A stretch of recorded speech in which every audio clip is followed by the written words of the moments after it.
ilmu agama.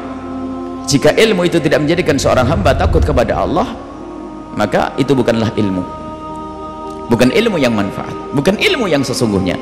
Seperti orang yang tidak berilmu, coba dia membaca bahasanya bagi orang yang makan riba adalah tempatnya di neraka, orang yang melakukan ini dosa ini neraka. Lah kalau dia mengerti kalau itu ilmu, mestinya ya seperti orang yang tadi yang mau masuk gua ada sisa-sisa bangkai, dia tahu berarti dengan adanya bangkai ada harimau, berarti bisa nerekam saya. Yakin katanya dia ahli iman, katanya dia orang kenal Al-Quran, baca Al-Quran, ini nggak boleh, ini haram, hadis Nabi halal, ini haram, ini haram. Lah kok masih tidak menjadikan takut kepada Allah, maka itu bukanlah ilmu, dia bukanlah ilmu. Kalau urusan orang masuk gua dibilang gila, kamu itu gila ya, sudah tahu di gua ada bangkai-bangkai itu tentu ada harimaunya. Kalau dia berkata oh enggak apa-apa, oh ya sudah gila kamu. Sama seperti halnya orang yang membaca Al-Quran, itu ada ancaman-ancaman, ada larangan-larangan, akan tapi larangan tersebut tidak menjadikan dia takut kepada Allah. Maka berarti kesimpulannya orang yang sangat sederhana cara berpikirnya pun akan berkata, berarti itu tidak seperti orang tidak punya ilmu, ngerti tapi tidak punya ilmu, ngerti tapi seperti tidak punya ilmu. Kenapa? Ilmu tidak berguna baginya, tidak menjadikan dia semakin takut kepada Allah. Dengar riwayat tentang macam-macam, tentang ancaman-ancaman, dan itu disebut oleh Rasulullah SAW tentang ulama-ulama su, ulama-ulama yang jelek. Ilmu yang didapat tidak menjadikan takut kepada Allah. Bahkan dalam hadis Nabi SAW, man izdada ilman walam yazdad huda, ilmu sendiri, hudan petunjuk batin, Allah berikan hidayah. Man izdada ilman walam yazdad hudan lam yazdad minallahi illa bu'da. Yang tambah ilmu tapi tidak tambah hidayah, nggak ada insyaf yang tambah, maka bukan tambah dekat kepada Allah, tapi tambah jauh kepada Allah Subhanahu wa taala. Dan sekarang kita perlu koreksi diri kita sendiri. Kita berilmu atau tidak? Berilmu ya berilmu. Kadang-kadang memang perlu dicontohkan kayak tadi harimau, atau sekarang ada ini obat, ini racun. Racun itu berbahaya. Lah kalau ada orang ini sudah tahu racun kemudian dia masih minum, itu orang frustasi, stres. Sudah tahu racun, berarti ilmunya tidak berguna. Biarpun dikasih tahu 1000 orang tetap tidak berguna. Karena apa?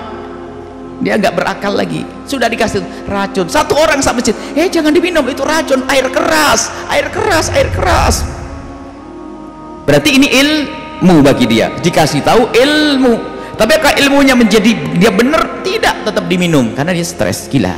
Ya seperti itulah. Maka subhanallah, ini adalah satu teguran keras dari Imam Ibn Athaillah As-Sakandari.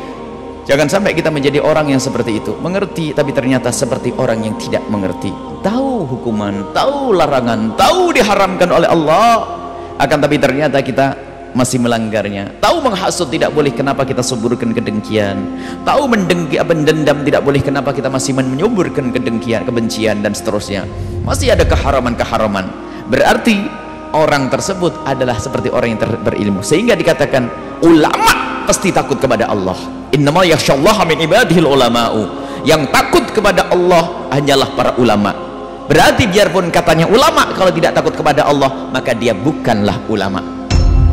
Ini biarpun dia katanya ulama secara lahir di kalangan bangsa manusia, dia dikatakan ulama karena punya ilmu ini begitu, tapi kalau ilmunya tidak menjadikan dia takut kepada Allah, maka dia seperti orang yang tidak punya ilmu, seperti orang jahil, seperti orang yang tidak punya ilmu. Inilah yang dihadirkan oleh Ibn Athaillah As-Sakandari untuk kita semuanya hendaknya koreksi. Dan betul, ilmu nggak cukup, ilmu tidak cukup, akan tapi di situ keinsyafan di dalam hati, itu menjadikan ilmu berguna. Pada pertemuan yang lalu saya sampaikan, jika orang dengan akal tidak dibarengi dengan hati kesadaran, maka ilmu tidak akan berguna. Abu Jahal mengerti kebenaran, Iblis mengerti kebenaran, dan banyak orang mengerti kebenaran, akan tapi ternyata belum tentu dia bisa mengikuti kebenarannya tersebut, sehingga menjadi dia tidak takut kepada Allah. Sehingga karena dia tidak takut kepada Allah, maka ilmunya pun tidak berguna. Berilmu tapi seperti tidak berilmu. Semoga Allah berikan kepada kita ilmu yang manfaat, yang menjadikan kita semakin takut kepada Allah. Di saat kita dengar bahwasanya riba adalah haram, kita akan menjauhi riba. Biarpun kita sekarang masih dalam riba, kita akan berjanji dan berusaha untuk meninggalkan riba.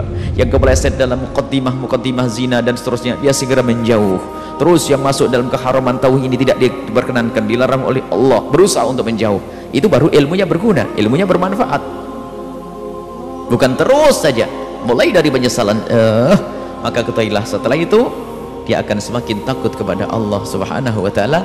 Dan jika ilmunya menjadikan dia takut, itulah ilmu yang sesungguhnya, dan dia tergolong ulama Allah. Innama yakhsyallaha min ibadihil ulama, wallahu a'lam bisawab.